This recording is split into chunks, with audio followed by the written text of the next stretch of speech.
Now, with Temple of Doom, I do think that that is the weakest of the original trilogy. Oh yeah, But I would I agree still, with that. For those of you who it's your favorite, we're not knocking it. It's to each their own. It's well, just not our favorite.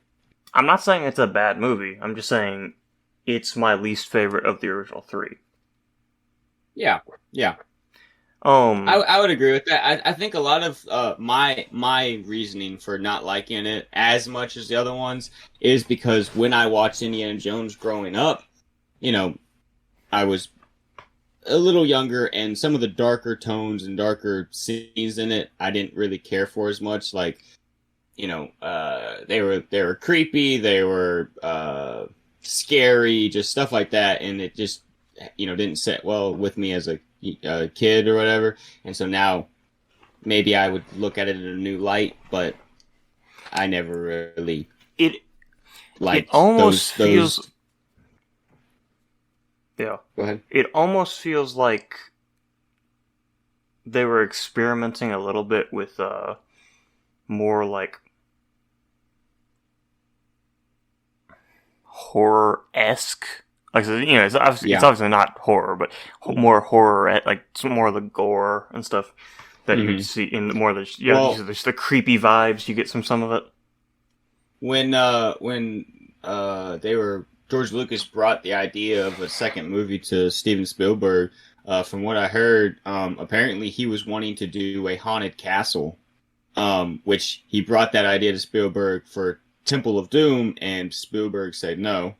And he again brought that idea in some way, shape, or form when they were trying to do Last Crusade, I believe, and he also said no then too. But I feel like it was definitely one of those things where they're like, hey, let's try and go with a little bit darker. Let's not play it safe. Like, hey, we got the character of Indiana Jones. We might have played it a little safe in the first movie, but let's go a little darker with how we tell this story in the Temple of Doom. And they definitely did that. I mean, it is a darker movie. I mean, even if you just look at the plot line of it, like child slavery, a cult that rips that practices like essentially, I guess, like some form of like black magic. They rip hearts out of people. Uh, just a bunch of like human sacrifices, like all those things. Those are very very dark tones, and they're not even completely like child slavery, cults practicing, stuff like that. That's some real world stuff that happens, and they bring it and they put it in a movie, and so it does bring some darker tones to the Indiana Jones franchise. Hmm. But they also do that in the first one when they basically imply that Indiana Jones had an underage thing going on with Mary, which we shouldn't dive into too much. Yeah, let's move on from that. Um, And Indy's not um, exactly a great guy. well, and that's kind of the thing. Like, you don't like you get a little bit more with. I'm gonna use Han Solo just because it's another Harrison Ford character. Um, Mm-hmm. but Indiana Jones really doesn't have like much character arc over the trilogy. I No. mean, he's kind of the same that he was in the beginning. He does have some, but like you compare it to a character like Han Solo, like Indy's not as bad as Han Solo was originally, but he doesn't end up as good as Han Solo does at the end. If that makes sense. Yeah, it is a very stagnant time. Um, there might be a lot more character development in like the Last Crusade, which you can speak on that. Whether there is or isn't. I would assume just with what I remember of the movie, like it's a father son esque kind of drama. So there's probably a little bit of development with that, being that he doesn't really care for his dad starting out, and they come to better terms at the end of the movie. So there is some character development there, but overall, like as an actual character, yeah, Indiana Jones doesn't have a whole lot of character development throughout the series, and I mean, I don't know if that's necessarily a bad thing. Like, obviously, like we said, like, Raiders was a pretty fun movie to watch. Very little character development. Temple of Doom is not a bad movie, but he had very little character development. So, I guess at this point it is what it is. I kind of want to see how it would flow, because I don't think I've ever watched it in chronological order. Like, watched Temple of Doom, then Raiders, then Last Crusade. I'm kind of curious to see how that would flow now. Yeah. Because I like sometimes like I've gone back and watched movies, like movies before, and sometimes watching like the original and the sequel back to back, or the prequel and the original back to back, gives like new light to one or the other. Like makes me appreciate one of them more. I don't know if that would be how that would work or not, but I'd be kind of curious to do that and see how that works. I mean, yeah. Like I said, I still think that both of them are really good movies, but yeah. So on a completely different note, I don't think that this is any news to you. So this is more just for informational context, or just for information.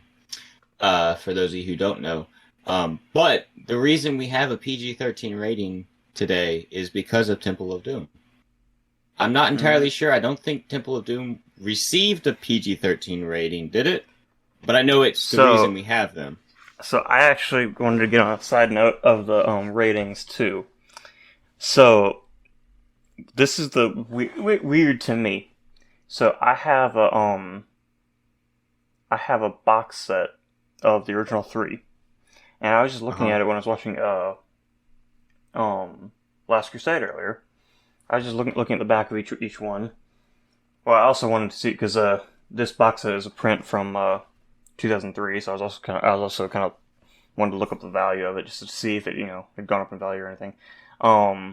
Which actually this one hadn't, because this is the widescreen version. The full screen version has actually gone up in value, but the widescreen version hasn't, which is the one I have. Anyway, that's aside from the point. Darn your luck. So this one, I guess it was released in Canada too, because it has both ratings, the US and the Canadian rating. So, Raiders is rated PG in the US, and is rated 14A in Canada, which that's their equivalent of PG-13. But Temple of Doom, so like I said, the US didn't have a PG-13 equivalent back then. Because like you said, Temple of Doom was the reason for it. But Temple of Doom received a PG rating in both the US and Canada. How'd that happen? I don't know how the Canadian rating is like more, it's the equivalent of PG-13 for Raiders, but not for Temple of Doom. Temple of Doom, no matter like how you look at it, like is much more deserving of a PG-13 style rating than the Ark. Yeah. But then Last Crusade got a PG-13 rating in the US, but received a PG rating in Canada. Huh. That's weird. Now, I can't remember which one it was, but I remember that, obviously, like I said, Temple of Doom is the reason we have PG-13 ratings, even though it wasn't itself rated PG-13.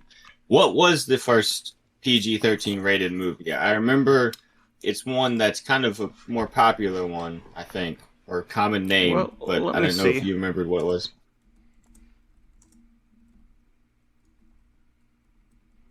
I don't remember off the top of my head, but let me Google this. Yeah, but I was literally listening to all this earlier today. I just can't remember what it was. It's slipping my memory. Oh, Red Dawn. Red Dawn? Yeah, the first Red. I mean, yeah. Well, obviously the Hemsworth one was more recently, but the original. I thought I remember it being 1984 Red Dawn. What a year for that one to come out. Oh, Yeah. because the book 1984. And I know it's not like Yeah. I know it's not exactly. I know it's not what happened in 1984, but the book. I mean, but still. They probably planned it all. But yeah, Red Dawn was the first PG-13 movie. We need to It's talk a about good those thing to movies. have. I haven't seen them, but I guess if we talk You about need to them, I watch. will. You need to watch both of them. The original's better, but the remake's good too. I'll if we put it on the schedule, I guess I'll end up watching it as long as I can find it. Well, I have both of them on DVD, so. But yeah. There you So go. apparently Red Dawn was the first PG-13 rated movie. But anyway, Yep. I do want to mention this though. They obviously later on casted Sean Connery, a previous James Bond actor, as Indy's dad, Henry Jones, correct? Henry Jones Sr. Henry Jones Sr. And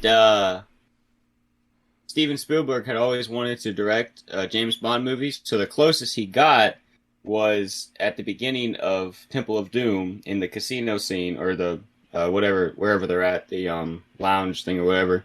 Kind of a style take on a James Bond-esque scene within the Indiana Jones. And then, later on casting Sean Connery, like, I'm pretty sure that they might have had some other ideas of who they wanted to cast for it, but I think Sean Connery was like one of their top picks for who they wanted to cast in the role of Indy's father.